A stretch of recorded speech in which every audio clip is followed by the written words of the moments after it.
sa film sa FI? Film Institute. FI. Cinema. Film Institute section. Comedy, science fiction, documentary, suspense, rated R thriller, horror. BFI, di lang puro mga lumang films. Nagano sila ng mga bagong films, tulad ng mga indie films, pinapalabas doon, at yung mga ibang films na hindi inaano sa MTRCB. PFI, di ba affordable siya? Ayan, dahil nga kaya nga accommodate ng Film Institute yung older films, ayan, yung students can get to study culture more kasi nababalik nila yung old films and then mas na-consolidate nila yung differences of culture from the oldest times until the present times. So, yun. Sa UPFI, mas nagiging accessible yung films. Okay na nga yun kasi may ano tayo dito, di ba? May cinema, unlike di ba sa other schools. Pero maganda naman na meron tayong Film Institute kasi di ba hindi naman lahat ng universities, lalo na yung mga state colleges and universities, merong mga Film Institute. Lahat ng hinahanap mo, lahat ay nandito. Lahat ng hinahanap mo, lahat ay nandito. Lahat ng hinahanap mo, lahat ay nandito. Lahat ng hinahanap mo, lahat ay nandito. Didiman, Didisir, Didididididix. Didiman, Didisir, Didididididix.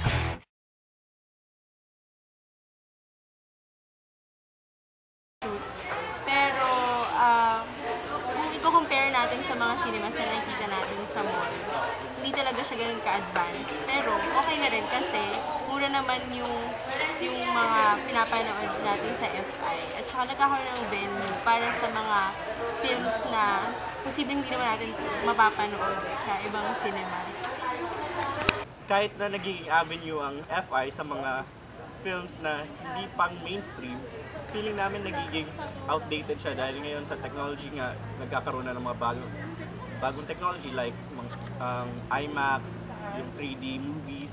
So feeling ko hindi na natin masasabayan yun sa FI. So ayun nga, parang kahit na nagiging avenue siya, nalilate na siya sa pagdating sa technology. So Unlike dun sa mga current na ngayon, mga palabas ngayon like IMAX or yung mga ginagamit ngayon sa mga malls, mas traditional yung sa FI. Although patok pa rin siya para sa mga nanonood dito sa UP naman kasi may mga films na available lang through do sa medium na materials na meron ngayon ng FI.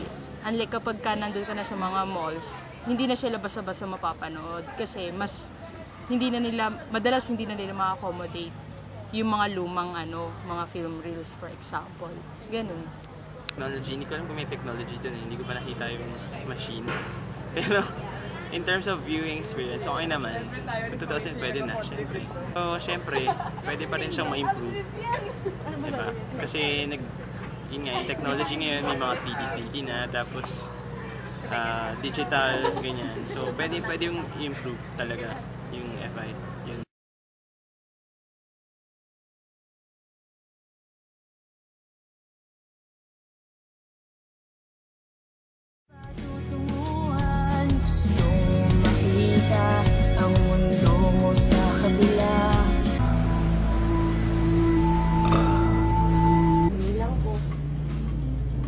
Beses mo lang ata ako sinabi ng mahal kita eh.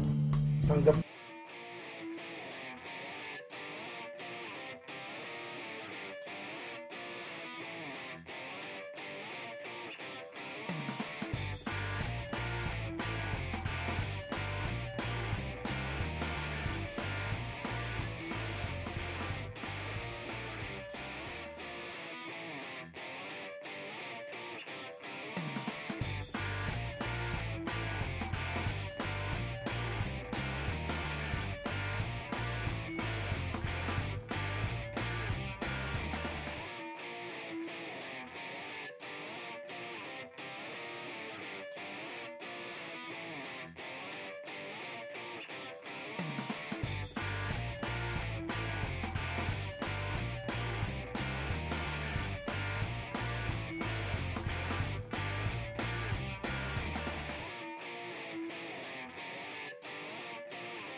What do you prefer? Watching films or watching films in the cinema or movie house, or watching them in their CD, DVD, or video clip format?